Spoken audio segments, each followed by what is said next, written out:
welcome everyone to this very special episode of No Major Opinions. It is me, Dark Aries, along with Dark Fox and Caveman, and we're doing an episode live at Sgdq 2019. Introduce yourselves, boys. Hello, I'm legendary speedrunner, formerly greatest speedrunner of all time, currently retired speedrunner of all time, Caveman DCJ. That's all I've got. That's all you got? Well, Okay. what else do you want me to tell you? I'm Dark Fox. I'm on a lot of these. I was born in Italy. I do NASA stuff. I'm an Aquarius, Pisces cusp. I have brown eyes. So, Caveman is actually normally also a host on No Major Opinions, but today, it's very special. You are actually also the guest for today. Yes, not because there were no other guests, certainly nothing like that. No, absolutely not. We can get anybody we want to. I'm just very interesting. You are. So much so that I can double dip. So, Absolutely. when did you actually start speedrunning then, Caveman?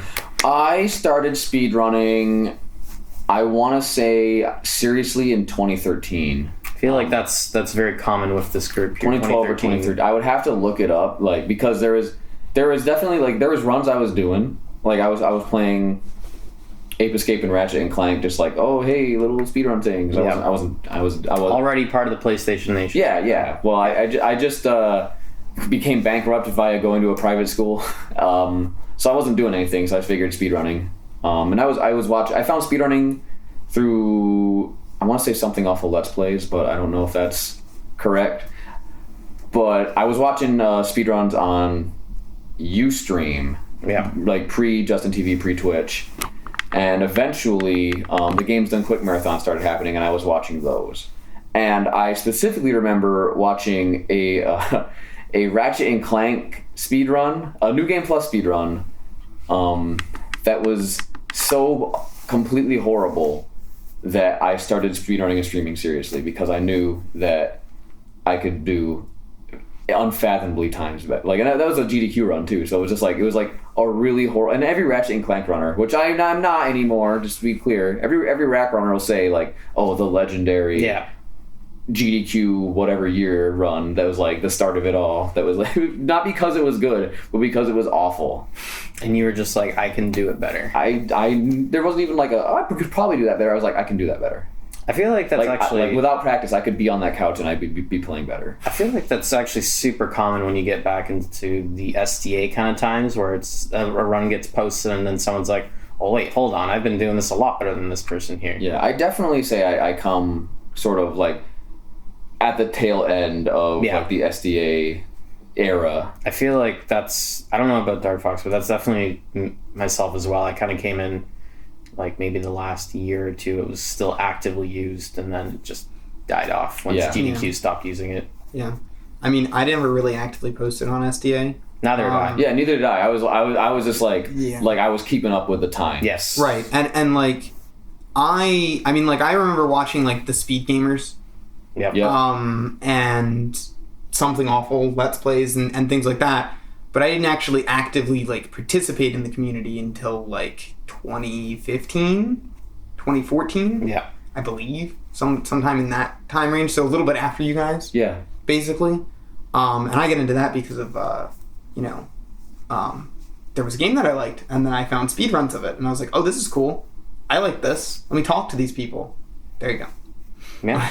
I mean, I think that's kind of how most people get into speedrunning, right? They try to find a community, and then I don't think there's ever a case where a community just said, no, go away, we don't want you. Right. Wow. So, right. Well, I don't know about that. I don't know about that. I mean, if there is, I would certainly like to hear about it. I could tell you some stories. But I don't think they're appropriate. Welcome to the podcast. Let's have some stories.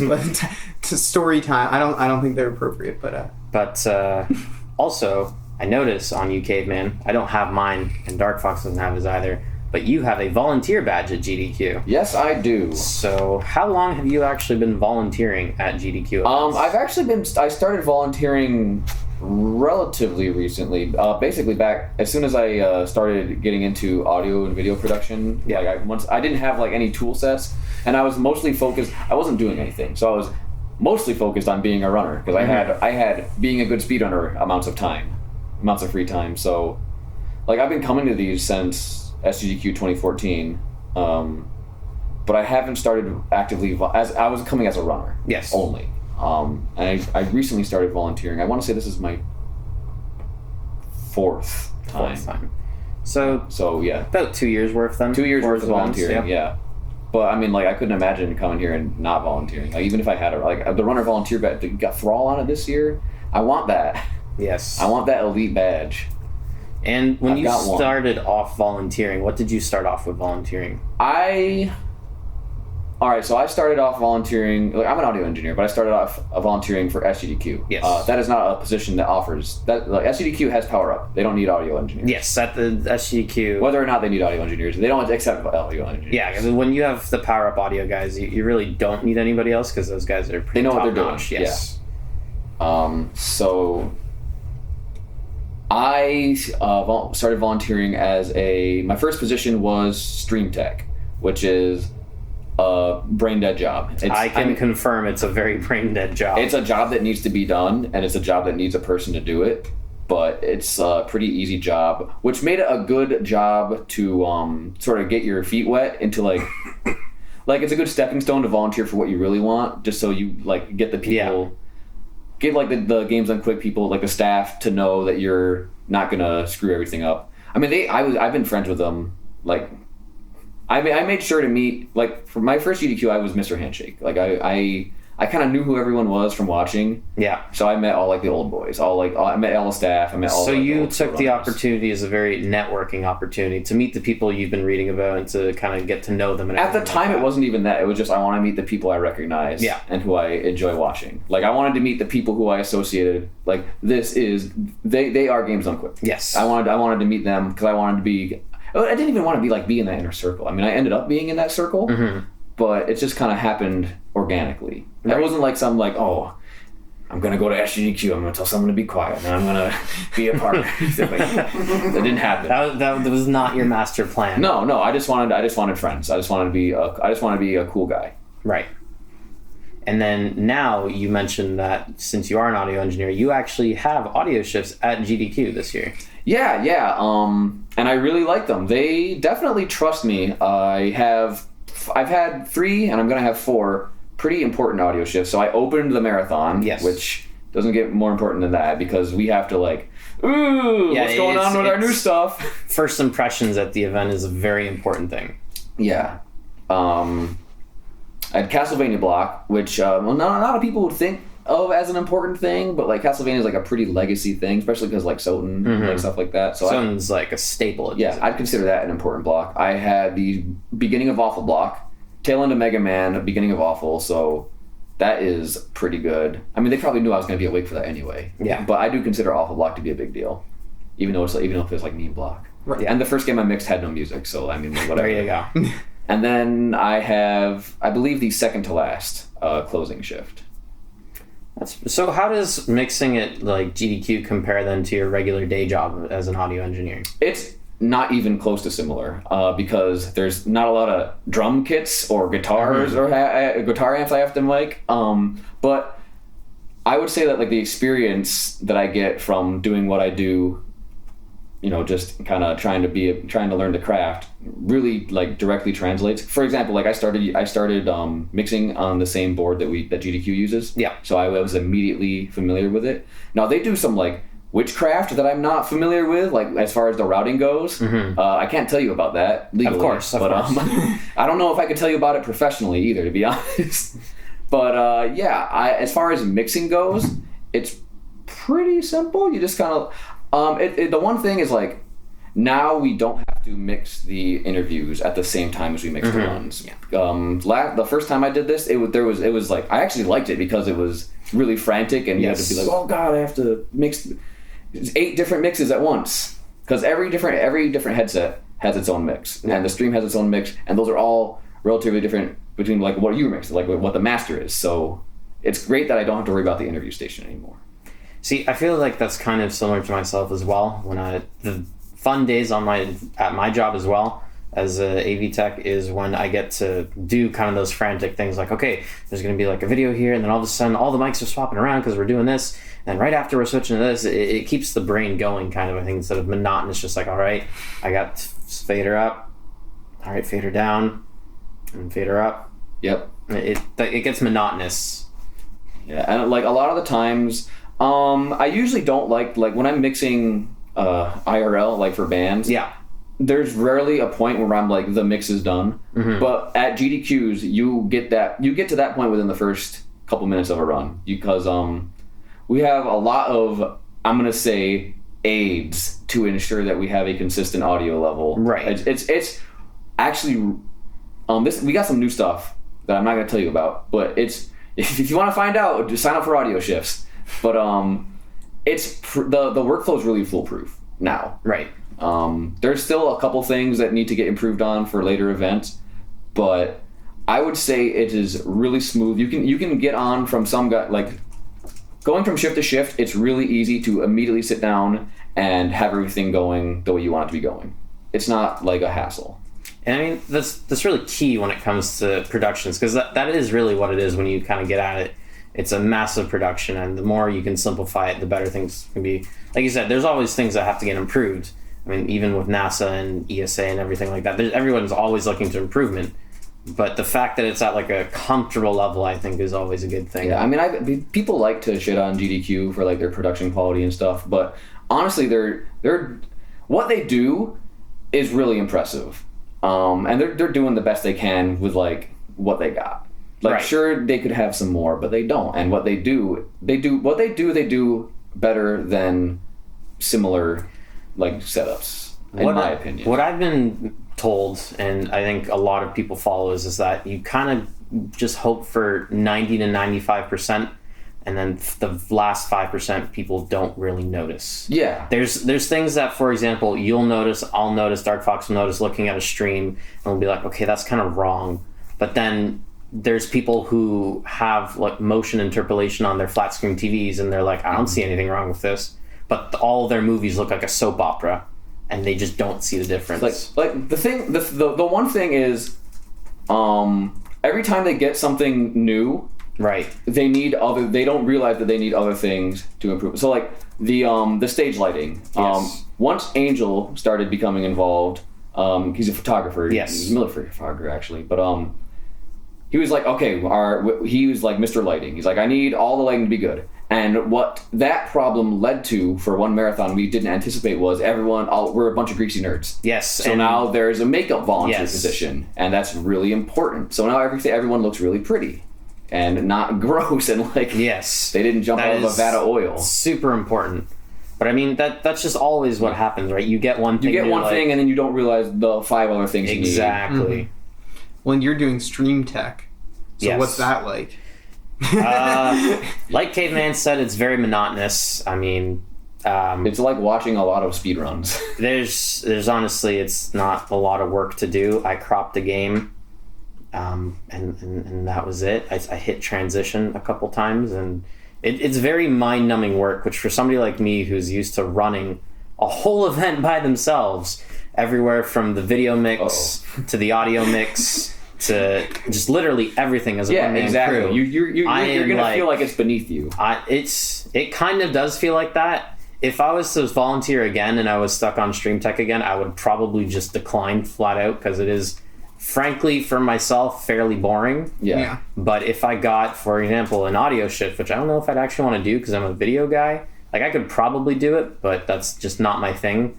But even something like, I don't know, like stage tech or the interview production or panel production, something simpler along those lines, I'd maybe be interested in. But Stream Tech as itself, I see the appeal for it for people who don't really do that.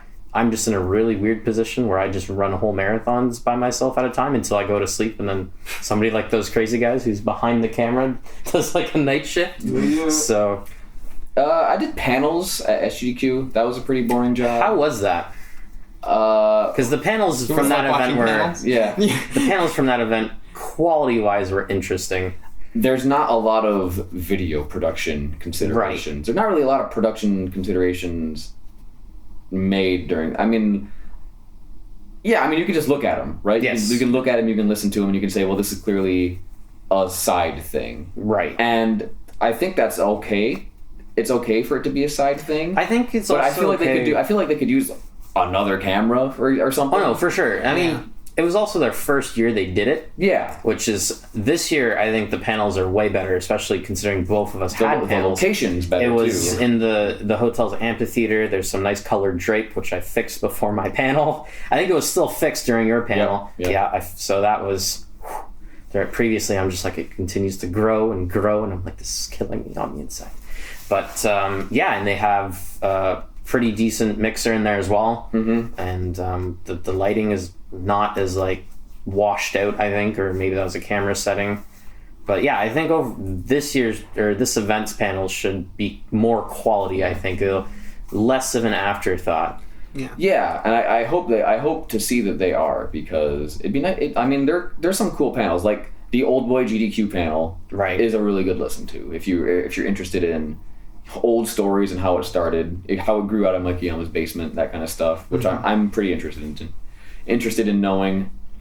But yeah, the main thing is that until we get like more people, and, like more hands and just more money, everything is side to the speedrun station. Oh, for sure. Like including the interview station, that is also side to the main marathon. Yeah, but I mean, a lot of the appeal for people coming to GDQs, at least for even myself, is a lot of the side stuff. Yeah, exactly. So I think the panels are actually perfect there's a weird separation between attendees and viewers. Right. Where if you come to GDQ, the last thing you're going to want to do is watch speedruns. Exactly. In my opinion, that's usually how there's I a couple runs that you might enter the stream. You got to support your boys. Right. Now that they have the stream on the hotel TVs, it's even it's nice. You can maybe you'll just get your friends and go to the hotel go to your room. You don't even need to be in the marathon private room. viewing party right there. Yeah.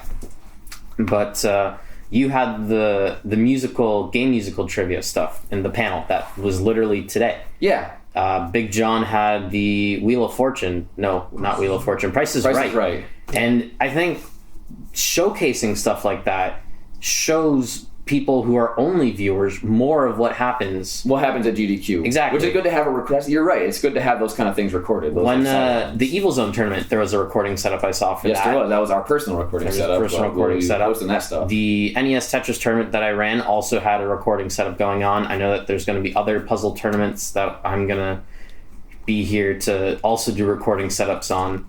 So, I mean, there's a lot of... It's really fun for people like us when we show up. And I mean, we also put in work so people at home can also enjoy the event. I'm very busy at these events. Like, this is still technically a vacation for me, and it's like the most fun I have in 2 weeks in a year. Like, is going to marathons, because all my friends are here and like all the things I like to do are here. But I volunteer for stuff. I run multiple things like side events. Right. So I'm like, it's funny. It's like. I should give myself more free time to like actually really enjoy it, but I'm doing what I like. Yeah. So, actually, since I brought it up, explain Evil Zone. Okay. the one of GDQ's largest, longest traditions. The hottest 2-button fighting game on the PS1. Evil Zone, the origins of Evil Zone. So it's a 3D fighting game on the PlayStation, and we discovered Evil Zone at my second GDQ, which was GDQ 2015. And the way we discovered it is back in the old venue, and I guess technically here too, it's not that far away, but there's a used game store called eStarland. Mm-hmm. And my little friend group is... you wouldn't be surprised that one of our things we'd want to do is go there and in mass buy a bunch of random, like, oh god, what could this game be? Right. Like, I spent $100 the first visit I went to at eStarland to just have like a stack. So we started playing them, and I didn't even buy Evil Zone. Someone else bought Evil Zone, and Evil Zone easily could have not been bought that entire marathon. There's an alternate universe. It's just a random game. It's a random game, but we played it, and it's so different from any other fighting game, any other game really, because there's only 2 buttons, 1 attacks, 1 blocks, and every attack you do is based on directional inputs. So for whatever reason, I mean, I know the reason is because it's actually unironically a good game, but it's like really funny. It has like goofy like anime voice acting, but it's like a really compelling game to play for some reason, to me at least, and apparently to 50 other people who sign up for my tournaments every GDQ. But yeah, that AGDQ, we played Evil Zone for hours on hours in the casual room. That's all we did. We just played Evil Zone, And eventually, this was the last year there was bonus stream, so we got Evil Zone onto bonus stream, and it was the final bonus stream game. Nice. We had an hour of Evil Zone to end that tradition. So that created a new tradition, which is the Evil Zone tournament. So ever since HQ 2015, there has been a 30 to 60 person Evil Zone tournament at every event I've attended, and it's popping. What can you like? I think I contribute a lot of its success to me, not to be like, oh, I'm the king. Yeah. But I actively seek out people I've never even met, and I said, hey, yeah, and I mean, one, it helps because people are trying to meet me. Yes. Yeah. So I said, yeah, it's nice to meet you, Caveman. I saw that funny video. Hey, yeah, you better sign up for the Evil Zone now. And I grab their hand. Got you now. Right. And I mean, there's also a whole kind of subculture with it as well. There's players who are like good at it and like consistently make the top couple. No, it's people are, myself included. We are consistent. Like it's a game you can get good at. It's not just like a crappy random meme game. Like there's legitimate thought and strategy into the higher level play, which you can watch at youtube.com/wherever they end up. I don't know. Check my Twitter, but yeah, it's a good game. It like, and as not similar to a fighting game as it is, if you have like experience playing other fighting games, you like, it just makes sense. Honestly, it makes sense to me as a game. Yeah. You also have one of the few tournaments where both Cool Maddie and Uyama are also a part I have the only tournament where both Cool Maddie There and you Uyama- go. The only tournament since Fighting Masters, and that died on Sgdq 2014. Literally the first thing you said to me when you saw me this week was, hey, did you sign up for Evil Zone yet? That's the first thing I say to everyone. The first thing you said to me when I saw you. Like my priorities are, so I always get here early, so I'm in like work mode because I want to help set up. After that's done, priority number one is getting people into the Evil Zone tournament, because I really like running it. It's a fun. I love having the biggest tournament that's not a Melee game at GDQs, and I have had them. I've done that for 4 years now, and I want to continue doing it. It's like a tradition. Mm-hmm. Yes. No, there's definitely something appealing about being able to do something really successful when you show up here, tournament-wise. I mean, I did the NES Tetris tournament, and I was like, oh, there's probably going to be like 6 people. And then there ended up being 17.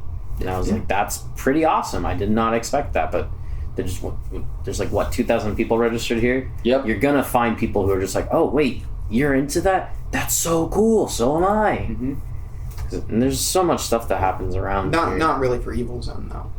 You kind of have to have Caveman forced it down your throat. Sometimes you get people. You do. I mean, I literally own that game and have played it since I was a kid.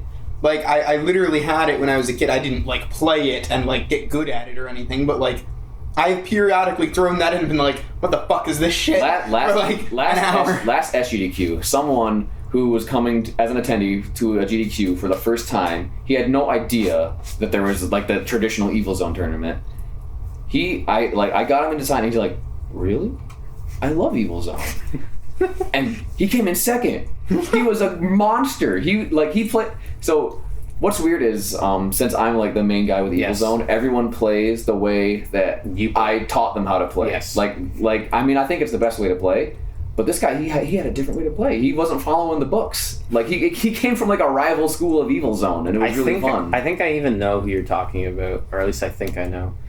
Might be Flagglestand, is it him? No, it's not Flag. It was because I know that he's Flag's also Flag, my friend. I know Flag. He's told me he's gotten like pretty far in the tournament. So Yeah, Flag usually places. But yeah, there's staples like Flag, Uyama, obviously. Yeah, Uyama always places high. I always place high. Punchy, Dragon Blitz. Dragon Blitz always places high. Kane somehow manages to place high all the time, even though he hates the game. I don't feel bad about tied for 9th. Nice. It's solid. I mean, that's pretty. I forget how far I got, but I won 2 matches without even playing. So Exactly. I was in the zone. I get people who every time I try to get people to sign up. This is the Evil Zone podcast now, by the way. For sure. Every time I try to get people to sign up, they're like, I don't even know what that is. I've never played it. That's not a problem. Yeah, no, that doesn't matter. It's fairly quick. Neither has like half the people who enter. Right. And these are 2 buttons. Right. I mean, I think that realistically, like, as long as here's the thing, no one explained it to me before I started playing. Yeah. As long as someone explains it, I think that it's definitely easy. I have in the past. I always take some time to like set up early and teach people how to play. I was not able to do that this time, thanks to everyone's favorite Zelda game, A Link to the Past. Yeah, the tournament room is Followed by never everyone's without favorite drama. Zelda game. Followed by everyone's favorite Zelda game, A Link to the Past. Yeah. You want to get into that? Oh God. I mean, Do I want to rant about that for like 5 minutes to the internet?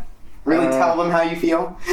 I mean, I don't know if we have to bring that up. I know that, No. like, even with NES Tetris, there was a Puzzle Bobble tournament before it, and I was like, okay, I know who's running that. It's a very small tournament. All I'll say is if I condense the year tradition largest tournament in GDQ history to one setup, and you can't start your event, you have a bad event. Yeah, because, I mean, like, if you need 100% of TVs in that room, which they didn't, yeah, it's... what are you trying? What are your clown shoes? There's compromises that can be done. Like, Puzzle Bobble had the tournament space, but there was only like 8 of them. So somebody wanted to start up an SM64 tournament. They happened to pick the corner that I was going to do all the setups on, but I asked them, they're like, oh, we're going to be like 15 minutes over. I'm like, you know what? That's fine, because you're going to be in your corner. I'm going to be in my corner. Exactly. And we can get along. And they were like, oh, thank you. And I'm like, don't worry about it. It's fine. We got through our tournament. It started a little bit late, but I was still setting up. But I mean, we shared the room. Like, that's just how the randomizer people do not compromise. No. They don't care about the rest of games on Quick. They don't care about the rest of the speedrunning community, which there isn't one thing. That doesn't exist. There's no such thing as a speedrunning community. But they don't care. If there was, they wouldn't care about it. They are there for randomizer, and they don't care about anything else. They're the new Smash Room. They are the new Smash Room. It's true. But aside from that, I think that all the tournaments that I've seen have gone pretty Evil Zone, this was the best Evil Zone tournament I've ever ran. All things considered. And, like, honestly, like, screwing over randomizer by an extra 2 hours, it was just like the cherry on the sundae. Right. I mean... And none of that was my fault, by the way. No. Like, No.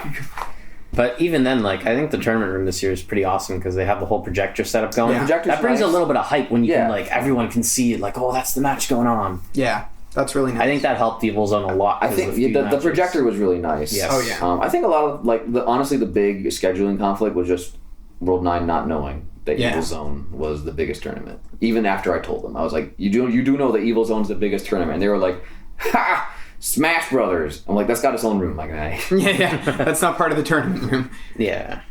And it's not like Evil Zone takes 4 hours. Yeah. That's how long it takes. Yeah, I mean, for 50 people... That's how long it's taken for 4 years. Yeah. So, I mean, jumping a little bit more into GDQ, but going back to the stream room a little bit, have you had any runs at GDQ? Because you said you started as a runner. Yeah, I started. I would actually need to count how many runs I've had, but I've had a lot of runs. In all PlayStation Nation? No. Really? Yeah, I've had a bootleg Genesis game. I've had Dark Past is coming out right now. Yeah, no. That was an Awful Block. Yeah, Awful Block. Yeah. The one and only time I've been Awful Block. Pocket Monster 2. Mm-hmm. Yeah, that bootleg Pokemon game for the Genesis. That was a good one. That was one of my favorite runs I've ever done. Did I run a PC game? Yeah. No 2 Love 2. That was the second game I ever ran. I ran that at Sgdq 2014. The less known run I did at that event. Yeah. The Forgotten Caveman. Yeah, not Tamba. Mukiyama was on that couch. So even then I was like, yeah, I was in it. You were in. Since we brought up Toomba, the whole situation with it, how was that from going from like a runner to all of a sudden like all over speedrun culture? Like, you are the dude who managed to do that. Because I have seen how it affects other people, so I'm curious to see what happened to you when it happened. Well, this is a multifaceted story. So I'll start from the beginning. So what people don't realize is that it's not like that's the only run Chibi was on the couch for. He was on the couch for hours at that point. For literally every run. Like, he was talking, like, I distinctly remember Bubsy, where he was memeing up the couch. Mm-hmm. And I remember Grumpy Graf's face. Oh, Graf. Anyway. Rip. F. Yeah, the bad one. I'm surprised the Chibi situation wasn't addressed earlier. The bad one even worse than mine, was OmniGamer's Zero the Kamikaze Squirrel run with dev commentary, with Chibi trying to like talk to the dev. So that was before my run. So I mean, this was my first Games Done Quick, and I was like I said, I was trying to meet everybody. I was just like, yeah, I want to be everyone's friend. I want everyone to like me because I'm the new guy. Right. Yeah. So it's not like you come here to make enemies. Yeah. It's like, I didn't know about the legend that was Chibi Necodemics and the Dark Moon Energy Collar. I didn't know about any of that shit. But I did. I knew what I saw, and I knew who I wanted on my couch. I wanted Saboom, I wanted SSBM stuff, and I wanted Mecha Richter. Right. That's who I wanted on my couch, right. and that if you watch the video, that's who is on my couch. Yeah. Actually, shout out to Saboom. Saboom is. I don't want to throw Saboom under the bus because it's not his fault. Saboom is the chillest, nicest guy on the planet. He is so chill he will fall asleep next to you mid conversation. He's always ready to pass out. So he's like friends to the animals. So. Right. So he actually brought Chibi. He's like, hey man, can Chibi be on? That's how he talks. Hey man, can Chibi be on your couch? To which I responded, no. Let it be known that I said no first. And then it looks like I said no, and it looked like I shot his dog. Aww. And I was just like, I remember in my mind thinking, my mantra. I remember specifically thinking like it's happening now. I said, what could possibly go wrong? And everything and more. Yeah. But it was immediately vindicated. Like after the run, like Murphy came up to me, like he was like, what was that about? And I told him, he was like, and it got taken care of. Like GDQ staff was immediately on my side because I didn't do anything wrong. Like even even now you have to tell the producers who's on your couch to this day. That's the secret caveman rule. Yes. I mean, it makes sense. You just don't want random people. Exactly, and this was like kind of on the transition between actually being at hotels and being at the 4-H center from the previous GDQs. So, and those old school GDQs, like anyone who comes in, they're on camera, everyone's friends. So it was still kind of like that environment, that vibe. Right. But now obviously things are different. Yes. Probably because of me, but I think it was going to happen eventually. I mean, it's just a growing pain, right? You go from like one room of maybe anywhere from 20 to 40 people, and all of a sudden you start getting a couple hundred. Not everyone can just walk up to the couch at this point and be on stream. Right. But how specific to answer your actual question, how the dramatic rise in popularity affected me personally, I fucking hate it. It's seriously the worst thing that's ever happened to me. I mean, yeah, like I've got like a high follower count on Twitch. I almost got like my 9,000 followers, and like 8,050 of them, 500 of them are awful. They're just like, hey, lol, be quiet. It's like, well, you're banned forever. Like that's all it is. Yeah. And like I really like my YouTube comments are disabled. Like I don't even upload to YouTube anymore. It's a disaster area. Like I really legitimately can't handle it. And so I don't ignore it. I don't stream that often. I don't upload to YouTube anymore. I just can't. I tapped out. Right. And honestly, I was going to say that is exactly what happened to Chops. Shout out to Chops, by the way. When me and those crazy guys actually went to a speedrun event in Toronto, there was a GFA thing that was, I don't know, it was just like a weekend thing while the esports bar was open. And we went there to support our boy Chops.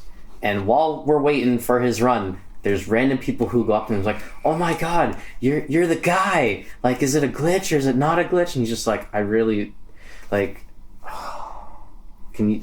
It's just following him. Right. He's that guy. No matter what I do, I can never not be the be quiet guy. Right. Yeah. So I do production.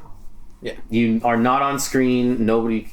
You are the be quiet. You're like, okay, can you be quiet? I need to get audio level. Yeah. Shut the fuck up real quick. It's funnily enough how I ended up in audio. But that's my be quiet clout. Yeah. And I mean, I feel like the part of the problem is that you're not speed run people aren't actual celebrities, and a lot of them don't want to be like famous Twitch partner people. Like a lot of people just don't really stream for that. I feel like when I'm at these events, I enjoy being famous. Yeah. But I do not enjoy being famous in real life at like fucking nightclubs and shit and like trying to dance on some girl and getting some guy who's like, hey man, you're the be quiet. Yeah. Actually happened, by the way. I was gonna say that must have happened. That has happened.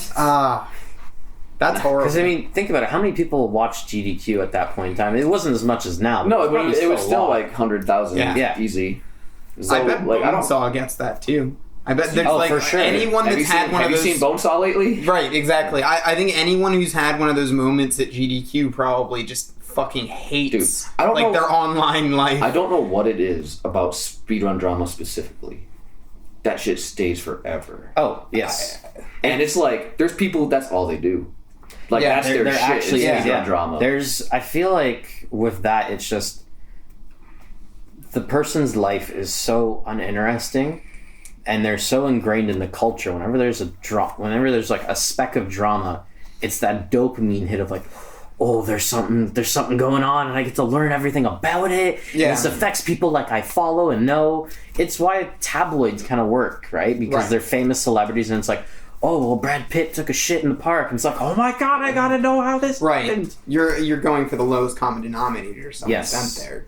The main thing I don't like about it is it makes people assume that I am a certain way I am, because that video is honestly, that's totally how I am. Yeah. But people meet me like, man, I thought you'd be an asshole, but you're really cool. It's like, well, I am That an doesn't asshole, even but I make am sense. really cool. Like, I'm a nice guy. That's actually hard for me to understand because I watched that run live and I was sitting there like, oh my fucking god.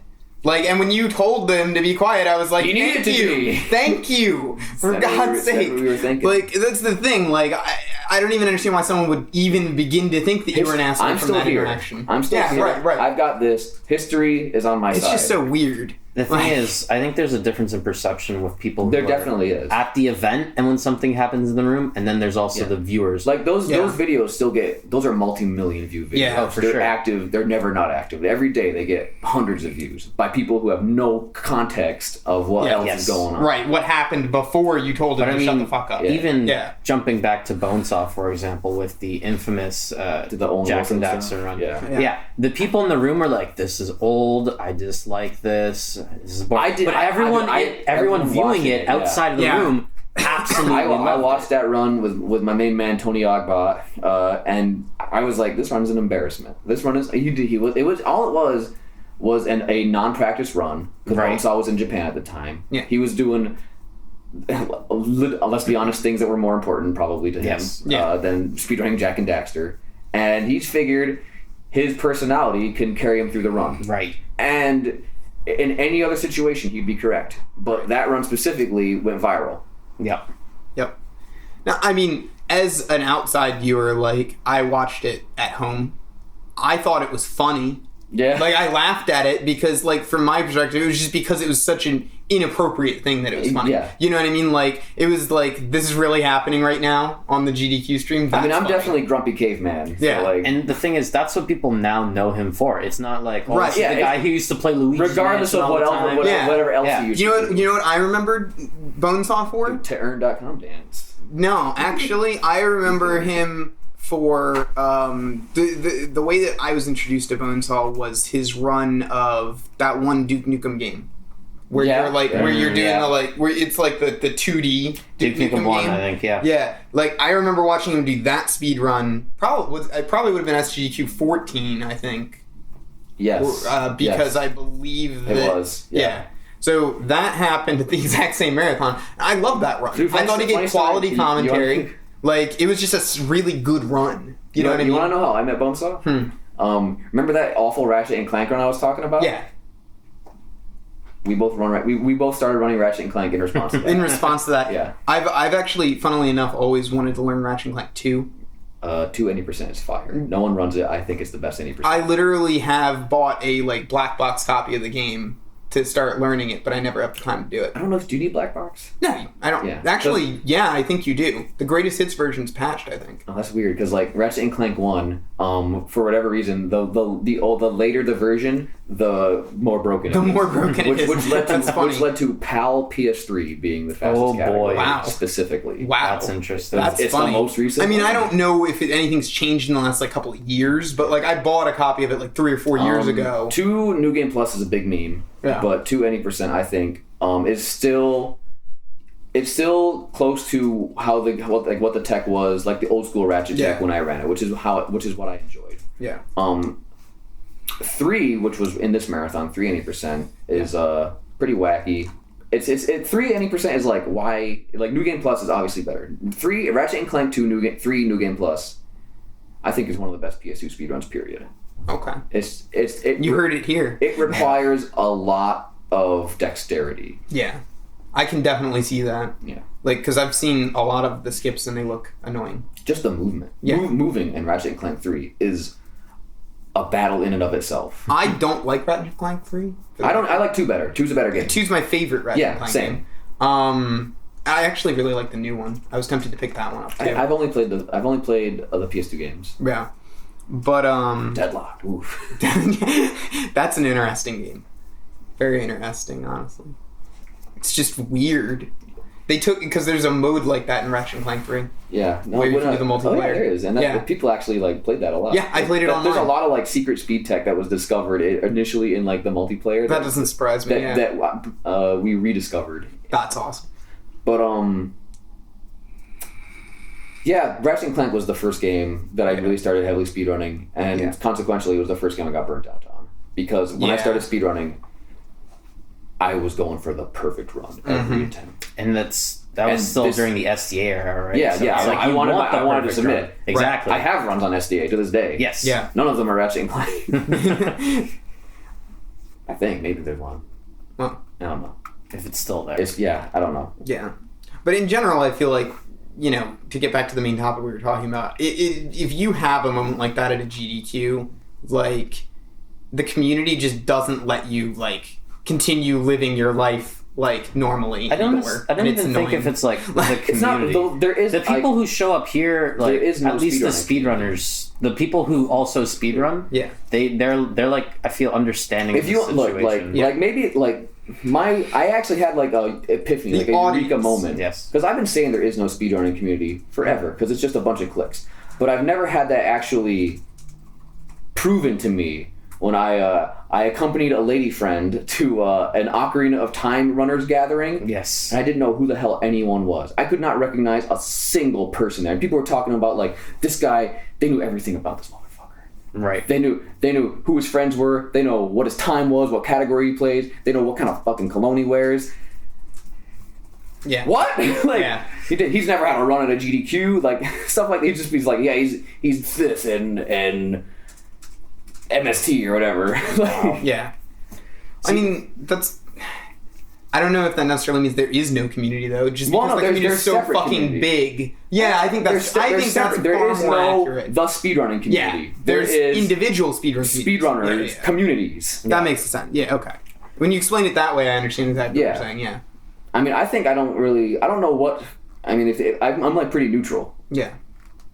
I'm the Evil Zone community. The Evil Zone community. Like, I'm just Caveman. I'm friends with who I'm friends with. Right. Well, I feel the same way. Like, I'm an admin for Speed Souls, but I also run NASA stuff, and I know a ton of people. Like, I just know people because I'm, like, being friends with people. Yeah, but like those OOT people, they only know OOT people. Yeah. They didn't know who the hell PJ was. That's kind of weird. See, I can confirm that people in the puzzle community absolutely know who PJ is. Yeah. Good. Like, why is that? It's really weird because for the puzzle, because it's kind of, puzzle games don't really get into GDQs. Most puzzle crew who show up to GDQs, I feel, are just for the tournaments that happen because it's the one time people who you are in the community with all the time in your little inner circle finally get to meet up in person. Because it's the reason people speedrun, like, for example, Pokemon Puzzle League is because there's no online. You can't 1v1. Nintendo hasn't released a new game in years. Yeah. So how else do you compare yourself to other good people? Well, you speedrun the one player mode, right. And then people have different times, and it's always different. So it's not like you're memorizing frame perfect tricks or something. It's just how good you are at the game compared to somebody else and beating the game as fast as possible. Mm-hmm. And then when you show up here, you don't even speedrun. It's all 1v1 tournaments. Exactly.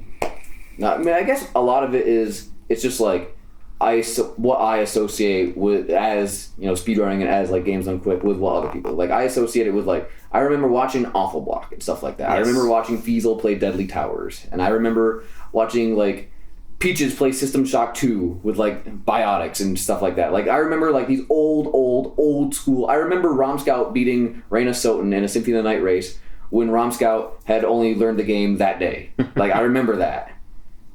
So it's weird to me that people don't know that, just because that's my perception. There's no history. It's just like, oh, it's this event and that's it. Yeah, exactly. So I feel super out of place when I'm with like another like side community where that is all they're concerned with is just Ocarina of Time. Yeah. I feel somewhat similar when we got here to this hotel. I remember actually going back a little bit. The first GDQ event I went to was Sgdq. I forget which year, but it was the one in the basement of that hotel in Minneapolis. 15.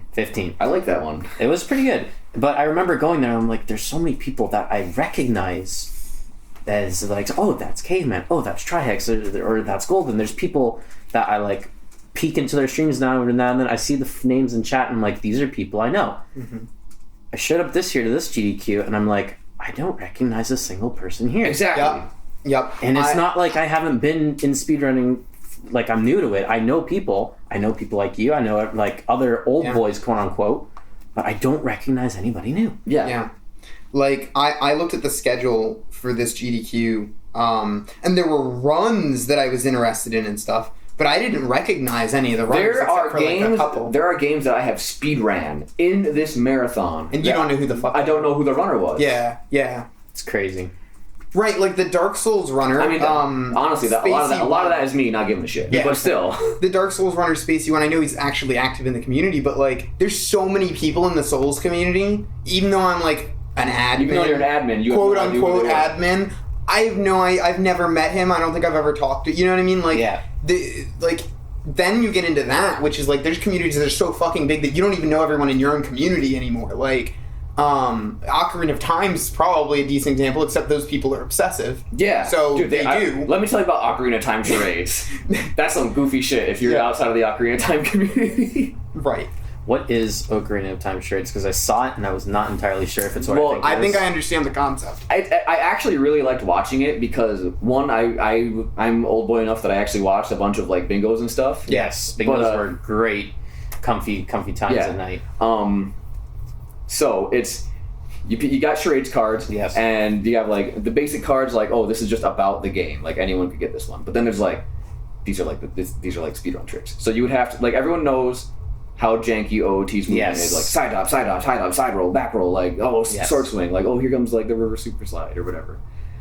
So and like they know how janky the movement is, and they know, so like everyone who like has been watching speedruns for a while, I feel like for whatever reason they kind of know what OOT Link looks like. Like if I do this, Deku stick. Yes. Bomb. Like, so that's what it is. They're just like, people like, Bugs is like, oh, he's doing Deku Tree wrong orb. Like, that honestly sounds really awesome. It was pretty fun to watch, honestly. Yeah. But what was weird to me was the interaction that the people had with each other outside of the charades. Like the charades, I'm all about. Yeah. But I was an outsider. Mm-hmm. Right.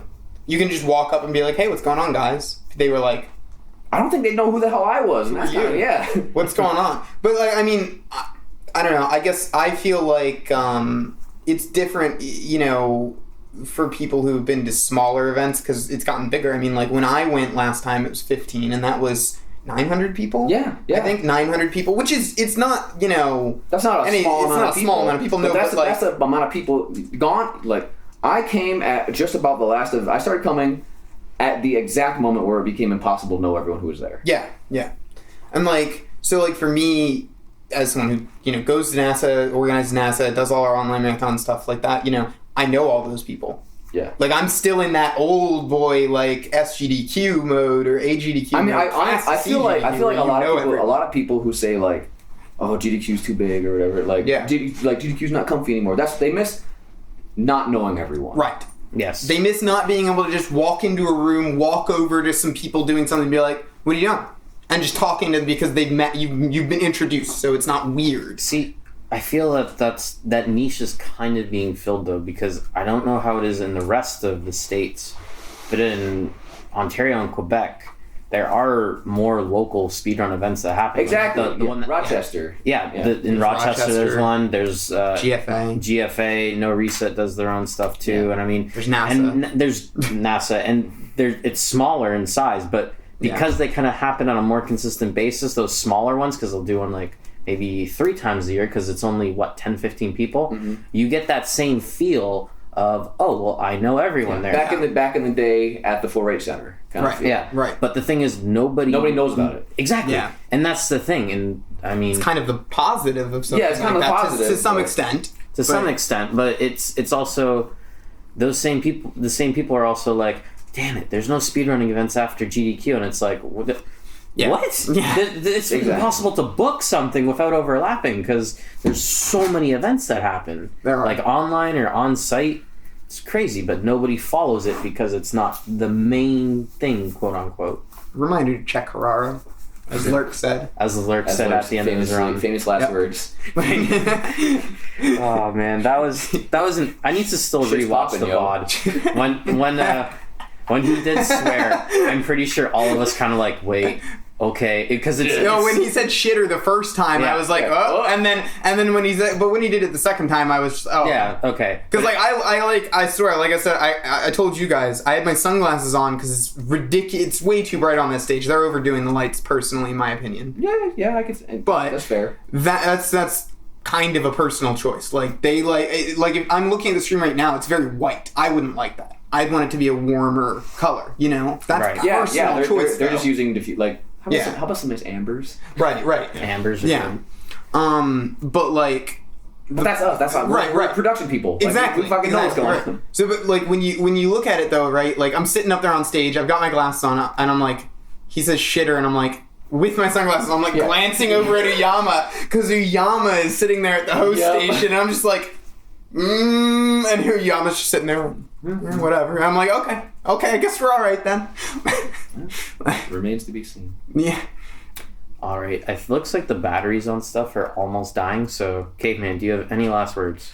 I think that GDQ haters should go to a GDQ. Yeah. I think so Games as Done well. Quick is fun. You get to hang out with your friend. Like, I've never had a bad time at a Games Done Quick, even when fucking, like, unfortunate shit happened to me. Yeah. Like, I look forward to going to these events. I love going to these events. I can't say that I've also had a bad experience going here, and this is my third time I'm going to a GDQ event. Yeah. So, yeah. All right, I think since we need to cut it off before everything else dies, that's pretty much it for this episode of No Major Opinions. Yeah. Shout outs to the hotel staff for stealing my coat. They do this hotel. They do steal things. So Yes. I mean that I'm sure that you can find that information elsewhere. Yeah, But, absolutely. For now, thank you again, Caveman, for being our host and guest for today's episode. Thank you guys for having me. All right, and we will see you guys later. Bye-bye. No Major Opinions was recorded in a hotel room at AGDQ 2019.